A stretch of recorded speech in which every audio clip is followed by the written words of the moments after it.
Hello friends, आज बानिए देखाबो मुचमुचे पकोड़ा बा बड़ार रेसिपि। यूनिक स्टाइले सर्षे फुलेर बड़ा। এটা খুব সহজেই বানানো যায় এবং খেতে কিন্তু ভীষণ টেস্টি হয়। না খেলে তো বুঝতেই পারবে না যে সরষের ফুল দিয়ে এত সুন্দর মুচমুচে বড়া বানানো যায়। একটা খেয়ে তো মনই ভরবে না, এতটা টেস্টি হয় এই রেসিপি। একবার বানিয়ে খেলে বারবার খেতে ইচ্ছে করবে। আর এই যে দেখো সরষের ফুল, এখান থেকেই সরষের ফুলগুলো আমি তুলেছিলাম। সরষের ফুল টাউনের দিকে কিনতে পাওয়া যায় আর গ্রামের দিকে কিন্তু এইভাবেই নিয়ে আসা হয়। সরষে ফুলের মধ্যে এই ডাঁটাগুলো কিন্তু বাদ দিয়ে দিতে হবে। সবুজ ডাঁটাগুলো বাদ না দিলে তেতো লাগবে খেতে পকোড়াগুলো, সেই জন্য ডাঁটাগুলো কিন্তু বাদ দিয়ে দিয়েছি। অবশ্যই করে ডাঁটাগুলোকে তোমরাও বাদ দিয়ে নিও। পকোড়াগুলোকে ভাজবার জন্য এখানে পেঁয়াজ কুচি করে নিয়েছি আর কাঁচা পাকা লঙ্কাকে কুচি কুচি করে নিয়েছি।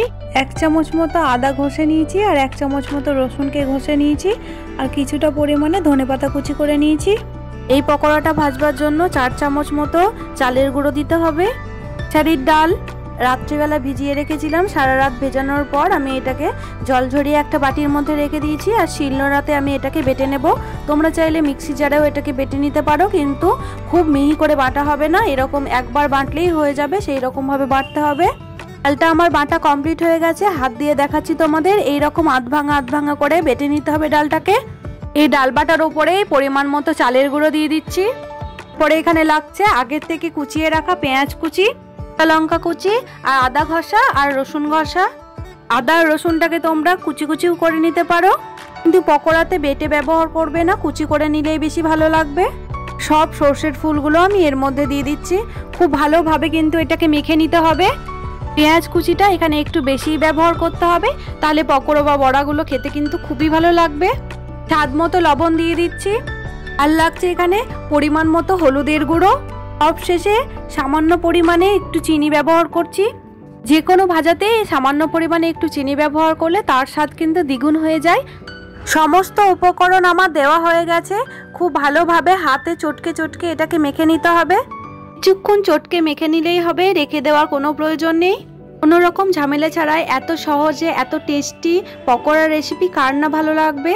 তোমরাও কিন্তু অবশ্যই বাড়িতে বানিয়ে দেখো। এখন তো সরষের ফুল পাওয়া যাচ্ছে, বাড়িতে বানিয়ে থাকলে খেতে কেমন হয়েছে অবশ্যই কমেন্টে জানাবে।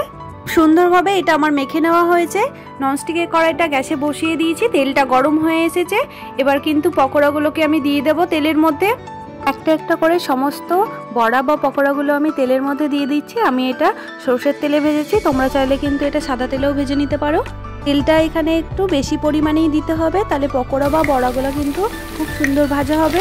মিডিয়াম দমে এটাকে ভেজে নিতে হবে। আর দেখো এক পিঠটা আমার খুব ভালোভাবে ভাজা হয়ে গেছে, পরের পিঠটা আমি উল্টে দিচ্ছি। একটা একটা করে সমস্ত বড়াগুলোই আমি উল্টে দিয়েছি।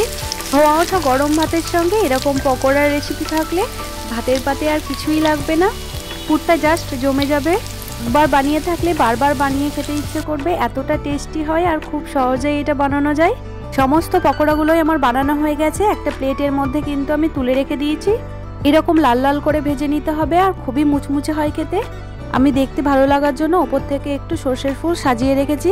আজকের এই রেসিপি তোমাদের কেমন লেগেছে কমেন্টে জানাবে। ভালো লাগলে লাইক করে দেবে। যারা নতুন বন্ধু আছো তারা কিন্তু চ্যানেলটিকে সাবস্ক্রাইব করে দেবে। থাকা বেলটি অন করতে ভুলবে না কিন্তু। সরষে ফুলের মুচমুচে বড়াগুলো আমি হাত দিয়ে তুলে দেখাচ্ছি তোমাদের। শেয়ার করে দিও। আর আজকের মতো টাটা বন্ধুরা, আবারও ফিরে আসছি অন্য কোনো দিন অন্য কোনো রেসিপি নিয়ে।